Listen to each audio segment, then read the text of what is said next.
Good morning and welcome back to Kirkstone, and even more importantly, welcome back to the scintillating second episode of our mini history of collecting Echeverias here at Kirkstone Gardens.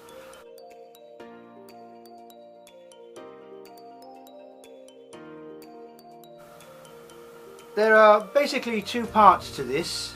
Today we will be looking at an absolutely cracking collection from Cactus Culture from my good friend Mario Schultz, who sent a parcel, and you will be able to see how the collection is developing at a rate of knots. So that's one of the major parts of today, and the other part of today's episode is a taxing look, perhaps for some of us, at the new emerging taxonomy in our second taxonomy and classification feature, and what is being considered, what is being looked at in terms of reorganizing the way we envision, the way we see, the way we conceptualize the genus Echeveria and how it relates to everything else. And if there's time, and only if you've been very, very good, there will be another feature as well, just to flesh out the offering, as we say. So that's it. Let's get absolutely on with it, and let's see exactly what Mario has sent. It all starts here. Bye for now. Bye.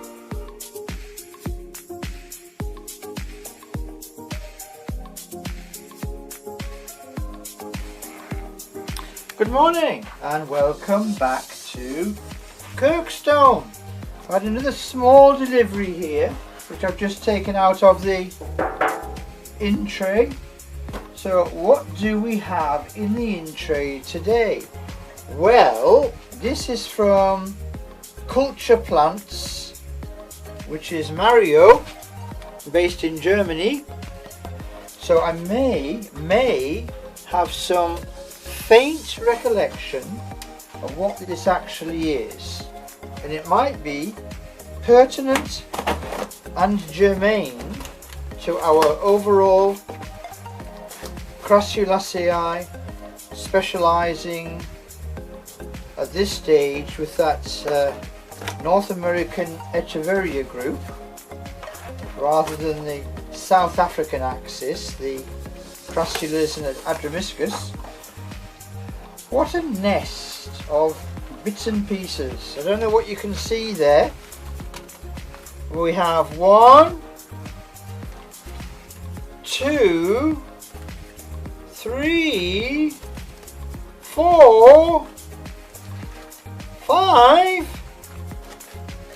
6, 7, 8, 9 little packages from Mario.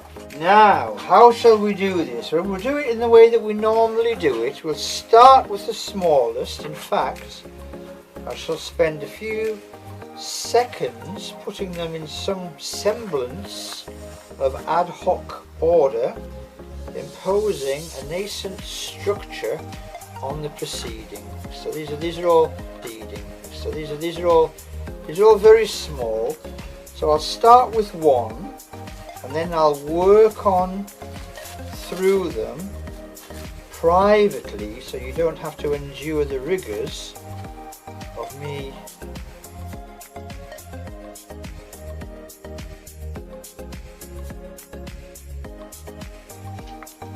I have here ready a whole swathe of small plant pots, just ready for these first small plants like this little blue elf which has arrived from Mario.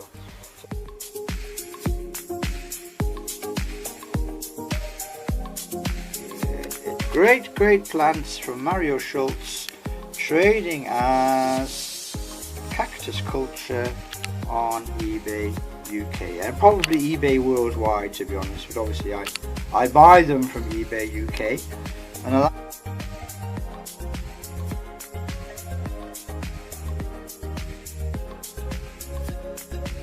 And welcome back. to our second taxonomy feature here on the Echeveria series. I think it's important to understand the relationship of Echeveria with its nearest and dearest, with its close relatives, some of which may surprise you, the way that the revisions are occurring and people are writing scientific level papers considering things that perhaps may never have been considered before, by looking at where everything fits in the macrocosm of the universe and of living things. And I'll fly through this. You understand, of course, that there are 5 kingdoms of living things. There are the animals, obviously. There are the fungi, the so-called third kingdom, fungi if you're watching in American. Then there are the bacteria and the related, and then there are those mysterious, ancient, minute life forms, the archaea. But I've missed one important one out. I've missed out, of course, the plantae, the plants. So we're down to the eudicot level, and within the eudicot level we have the angiosperms. And the angiosperms, I've just said, are the normal flowering plants. And one of the families which constitute, and there are many, many families, one of the families which constitute the angiospermae for our immediate purposes are the Crassulaceae, which includes Crassulas, Sedums, Echeverias, and all of those plants with which we are most interested as part of this series. So what says you? Well, bear with me. So at that angiosperm to Crassulaceae level, we have a number of groupings, subfamilies within the Crassulaceae. One of which is a massive focus for us, are those plants which are related to the Western Sempervivum, so the Sempervivoidea. And the Sempervivoidea includes within it the Echeveria group, and the Sedum group, and others. This overarching group is the Echeveria, is the Sempervivoidea. So within there we have Sempervivums, Ioniums, Dudleyas, Echeverias, Graptopedilum, Pachyphytum, etc, etc, etc. Okay? Oh, that's fine. Now, an important understanding for us at this point is traditionally we would have gone below that point within the family to the genus, so for example the genus Echeveria, and then from the genus level to the species level, and the species level would be Echeveria purpusorum. So there we've drilled down to the base layer. We've gone down to the atom. But then we discovered that atoms were made up of protons, electrons, neutrons, etc, etc.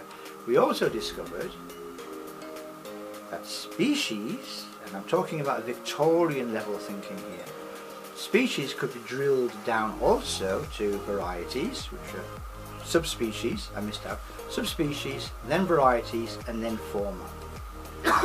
What is now being understood is that a species is not a group of plants. A species is not a population. A species is simply one plant which is described as the type specimen of its type on that exact moment it was recorded. One plant.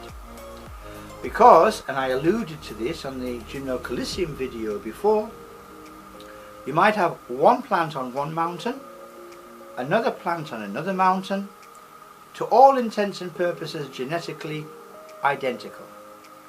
99.999 recurring % identical. But one plant has long spines, or to make it more relevant to the present series, longer leaves. Echeveria affinis has short-leaved forms, has long-leaved forms. So, do we have different varieties? Are they different subspecies? Are they different forma? We don't know, because right now all that happens is that genetic identification holds sway. So in the old days we had the splitters, and the splitters were the people who would separate plants down to the most minute characteristic and give it a new name. And we had the lumpers, those who would ascribe a general characteristic to a population of plants and say, yeah, they're not all the same, but at the end of the day, they're all the same species, but with natural variety between them, because the variation of species is a known factor. So they would tend to have broadish groupings, and they would tend to have very narrow, tightly defined groupings. Now what we do is we look at the DNA under the scanning electron microscope. So again, so what? Right, okay. So in the first video, a few people on social media messaged me and said, I thought this was supposed to be about Echeverias. The series is called Echeveria. Why are you talking about Graptopetalum, Pachyphytum, Sedum, intergeneric hybrids? Why? Isn't there enough to talk about with Echeverias? You've got your cultivars, you've got your species, you've got your hybrids, you've got your monstrous mutants. There's so much to fill the series about Echeverias without bringing Graptopetalum, Pachyphytum and all the rest of it into it. And there, my friends, is the nub.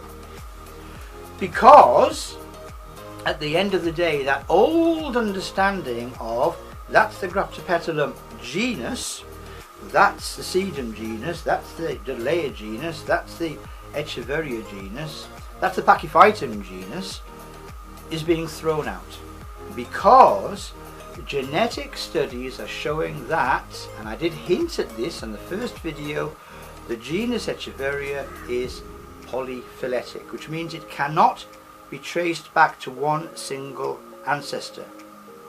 And I also said that there are probably about 4 or 5 genetic strains, in other words 4 or 5 in the past, common ancestors to these groupings, not only within Echeveria but across Echeveria to other sections.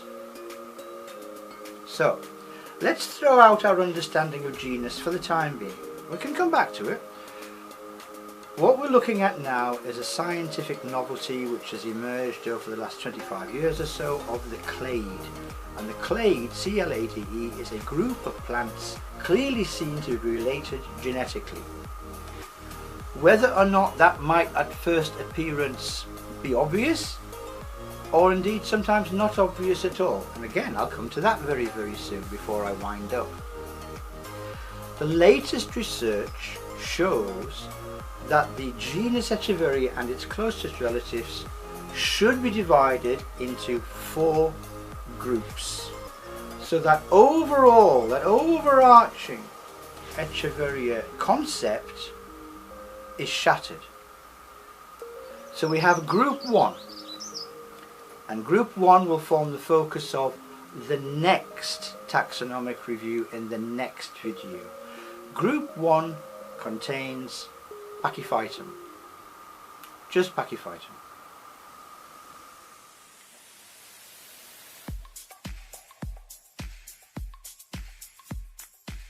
Okay, so section 1 consists exclusively of species from the extant genus Pachyphytum. That's an easy one. Section 2 contains a whole range of series: the Chloranthi, the Ciliati, the Mucronati, the Nudi, the Racemosi, the Thursiflori, one member of the extant Pachyphytum genus, that's Pachyphytum cuicectanum, and the entire genus Thompsonella. Section 4 contains the remainder of the Echeveria series. So the Gibiflori, the Setosi, all the rest of them, including the majority of the Urbinii who weren't included in section 2. That includes the original Urbinia, the type species for Urbinia, which is the present Echeveria purpusorum, which is now identified as being geographically very distinct, away from the epicenter of the other Urbinii, and also genetically distinct as well. So Purpusorum and its closest relatives become subsumed into the new clade 4, or section 4 of the overarching superclade. Section 4 also includes Graptopetalum. So there we are. So So the existing relationship between all of the Pachyphytum, Echeveria, Graptopetalum, Thompsonella and all the rest of them are now been put in a big bucket, stirred up and then taken out into 4 smaller buckets, those consisting of the groups I've already described. After that research, it was decided that Pachyphytum, although having such close genetic affinities to Echeveria, with which it interbreeds so easily, and also with Graptopetalum, should be retained as a separate genus. However, Graptopetalum, which is also regarded as being a separate genus, is still subsumed into section 4.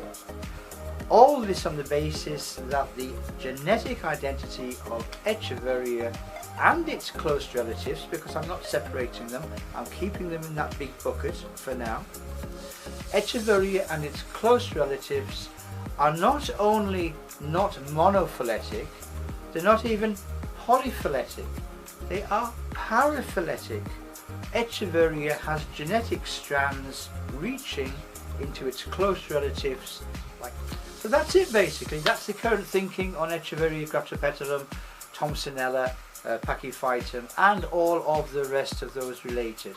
4 distinct subsections, and all of the existing Echeveria and Pachyphytums and Graptopetalums and the rest will fit into one of those 4. But those 4 will not be the same as the existing groups we know, apart from Pachyphytum. And Pachyphytum is where we head next when we look at the next taxonomic revision, update and review on video 3. I hope that wasn't heavy, it wasn't supposed to be heavy, but it is incredibly interesting when an existing structure is challenged and something which has been accepted for so many years is shaken about and then bits teased out of it and put back together in a different way. I think so. I hope you do too. And I'll see you on the next video. Thanks very, very much for watching. Bye for now.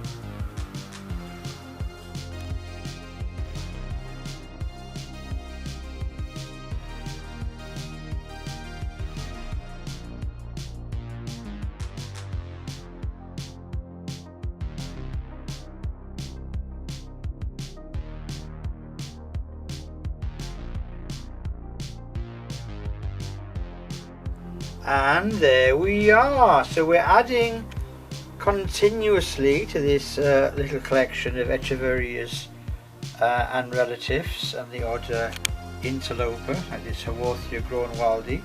But basically Echeverias, Pachyphytum, Dudleya and hybrids between them, Pachyveria, Pachysedum, Sediveria. I'm sure I've missed one out. But these are the ones that we're concentrating on here. So this is the delivery from Mario Schultz, trading as Cactus Culture on eBay. This was the Echeveria hybrid red edge, all potted up nicely. Then there was that Graptopetalum called Amelia florum, nice fat leaves on that Graptopetalum there. And then there was another Graptoveria hybrid here. This is Bashful. You can see it's blushing nicely there. Graptoveria Bashful. And then there was the painted frills, the crenulate or semi-crenulate, and also a Sediveria here, which is a cultivar called Blue Elf. And then a well-known and very choice species discovered by Alfred Lau. This is Echeveria lawii or Laui. And then we had the Echeveria Black Sirius.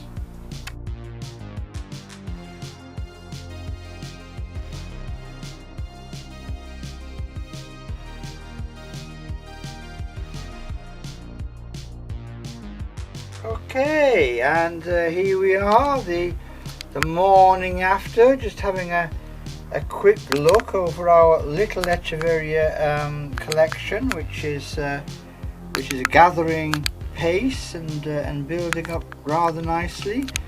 So So we have those new deliveries from our good friend Mario Schultz, trading as Cactus Culture on eBay UK. And we've also, as I accelerate through the ranks, we have also got a collection of labels. So as always, it's the same system. I've got the name of the plant, and then on the back of the plant I've got Cactus Culture, eBay UK, January 2020. So when it comes to updating the spreadsheet, and more importantly finding things on the spreadsheet, I should be able to find them either by date, by the name, by the genus name Echeveria, or collection number. So we've got here Graptoveria amathorum. So the first one goes in there. Graptopetalum amathorum. Label and plant. Okay, the next one is Echeveria Agavoides Black Sirius. And Black Sirius, it says there on the label, is that plant. So the label goes in there, and that's another one updated. Label, plant, and check. Okay, next one is Echeveria cuspidata, and that's Echeveria cuspidata. Check. Label, plant. And then after that we have the hybrid Sedaveria Blue Elf, and Blue Elf is this bluish looking plant here, and there's the check, Blue Elf on the paper label from Mario, and there's Sedaveria Blue Elf label, and indeed plant. It's going to be a really nice plant, that one, when it expands a tiny bit. Then we had that super choice species Echeveria, which has got that incredible bright blue farinaceous covering. So that's Echeveria lawii. So there we are, Echeveria lawii. Label, plant, and check. And not many left now. We've got Echeveria Painted Frills. Painted Frills. A multicoloured, almost variegated, you say, green fading into red. And there's the label. Insert the label, and that's Echeveria Painted Frills labelled. Look at the plant. Check one last time. Okay. Graptoveria Bashful. Okay, so that's Graptoveria Bashful in there. Label's not straight, I don't know why. Why it's different doing it with my right hand than my left hand, but with my right hand it works. There's a Graptoveria Bashful, and there indeed is a Bashful, and there's one left, and that's this one here. That's Echeveria Red Edge. Red Edge, and there is indeed a lovely little red edge Echeveria. So that is the collection. 1, 2, 3, 4, 5, 6, 7, 8, 9 from Mario. So that's Echeveria cuspidata. And a last lingering glance over some of the more interesting plants in the growing Echeveria and Relatives collection here at Kirkstone. A very nice little Setosa minor there, unusual Dudleya, bright white Dudleya, Echeveria lutea, and there's that red trump, that new hybrid that came from Bobblewood and Stones, and a few starting to throw up some flowers, and Ramillet is throwing up some flowers there, and this much bigger Agavoides that came a while back, as featured on an earlier video, large Agavodes is showing up a pinkish flower scape right now.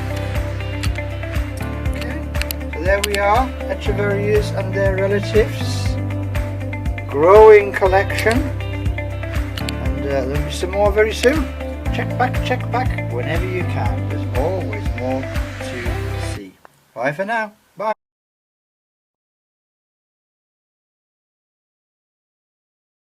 Una pude ver